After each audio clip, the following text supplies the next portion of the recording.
त्रिपाठी जी, अब इसमें देखिए बाकी तो बातें आप जो कहते आए हैं वही सर्वे भी बता रहा है।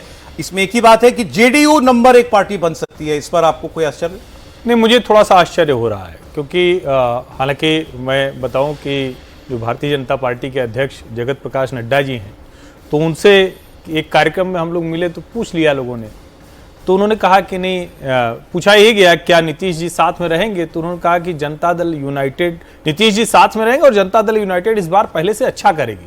तो मैंने हंसते हुए कहा कि दूसरी लाइन पहले बोलना चाहिए था, वही तो मूल में छिपा हुआ है। तो ये कहीं न कहीं है। और अभी परसों मुझे एक सज्जन दरभंगा से फोन किया, उन्होंने कहा कि आप सब सही कह रहे हैं, क्लीन स्वीप होगी, बहुत शानदार है, लेकिन जनता दल यूनाइटेड सबसे बड़ी पार्टी होगी। मुझे थोड़ा सा इसमें संदेह दिखता है क्योंकि जो एक तरह से कहें कि सीट के लिहाज से कहें, क्योंकि जब ग्रोथ होती है तो वो दिखता है। 43 से अगर 60 चले गए, 65 चले गए तो वो ग्रोथ बहुत दिखता है, वो सर्वे में भी दिखेगा। लेकिन जब 74 पे खड़ी पार्टी हो, अगर 80 हो जाएगी तो वो ग्रोथ आपको नहीं दिखेगा। जैसे राष्ट्रीय जनता दल भी है 75 के आसपास है, तो उसका वो ग्रोथ या नहीं दिखेगा। मैं आज भी ये मानता हूं कि बीजेपी सबसे बड़ी पार्टी होगी, लेकिन सर्वे भी कह रहा है और ज्यादातर लोग कह रहे हैं, तो अभी तो हम सर्वे पर बात कर रहे हैं, तो इसलिए हो सकता है कि नीतीश कुमार पर जो हमला नहीं हो सका, नीतीश कुमार आप मतलब कमाल है। विपक्ष के रणनीतिकार इसमें लगे रह गए कि अरे भाई नीतीश कुमार को मुख्यमंत्री तुम क्यों नहीं बना रहे हो। उनको क्या करना था? हम लोगों ने एक दिन इस पर बड़ी विस्तार से चर्चा की थी। उनको क्या करना था? उनको नीतीश कुमार पर ही तो हमला बोलना था। 20 साल कौन मुख्यमंत्री रहा और वो ये कहते रहे कि अरे देखो भारतीय जनता पार्टी तो नीतीश जी को मुख्यमंत्री नहीं बनाएगी। हुआ ये कि नीतीश कुमार के प्रति जो पिछले 6-8 महीने में बड़ी नाराजगी या उल्टा मसला था, वो सब प्लस कर गया। हालांकि पिछले 6 महीने इस कैंपेन ने एंटी इनकम्बेंसी को ब्लंट कर दिया, बिल्कुल खत्म कर दिया। मैं वही कह रहा हूं ना कि जो चुनाव तेजस्वी के इर्द गिर्द होना चाहिए था, उसमें चढ़ गए नीतीश कुमार।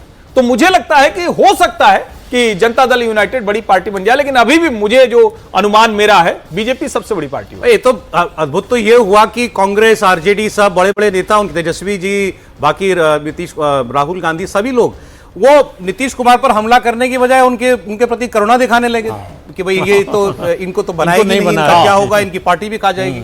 उनकी ज्यादा चिंता करने लग गए।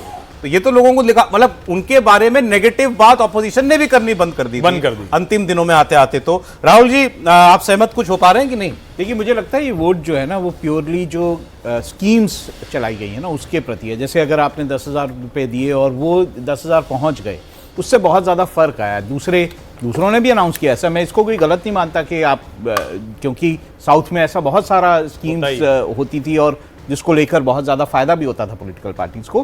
तो इसमें भी जो मॉडल इख्तियार किया गया, जो यूज़ किया गया, उसके कारण बहुत ज़्यादा फायदा। अगर इसको मैं विकास के प्रति बोलूँ तो बिल्कुल विकास के प्रति नहीं है, क्योंकि मैं अगर बिहार की सारी चीज़ों को देखता हूँ तो 65 लगभग 65% हाउस होल्ड्स में एक माइग्रेंट, 5% मैन्युफैक्चरिंग जॉब्स भी आप क्रिएट नहीं कर पाए। तो मुझे लगता है ये जो वोट है ये प्योरली एक तो महिलाओं का वोट है, और दूसरी तरफ मुझे ये लगता है कि ये वोट जो है, जो आपने स्कीम्स चलाई और उसको इफेक्टिवली मुझे लगता है 14 को आप एक्सपेक्ट कर रहे हैं इन्हीं लाइंस पर, या आपको लगता है इतना एक तरफा नहीं होगा? जो भी हो, मुझे लगता है कि देखिए, ये मोरल सारे जितने एग्जिट पोल हैं वो सारे ये कह रहे हैं कि कोई भी 133 से कम नहीं दे रहा है। और हम ये मान के चल रहे थे कि बीजेपी और जेडीयू जो है उसको एज है ही इस चुनाव में, और अगर ये एग्जिट पोल सही होता तो नेचुरली इतना जो है सीटें जो है। ये इंपॉर्टेंट जो आपने कहा, क्योंकि मनोज जी ने तो हमारे साथ शेयर किया सर्वे, बाकी जगह जो और एजेंसियों का भी चल रहा है, 130 से कम तो मुझे नहीं लगा कोई भी नहीं है।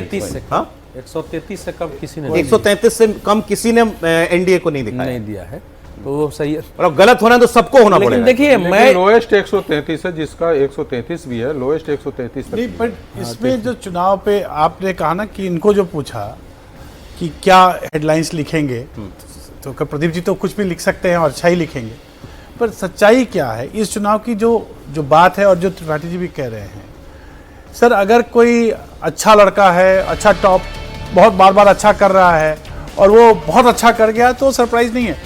नीतीश कुमार का पीछे से इमर्ज कर, हेडलाइन वही निकलती हुई दिख रही है इसमें।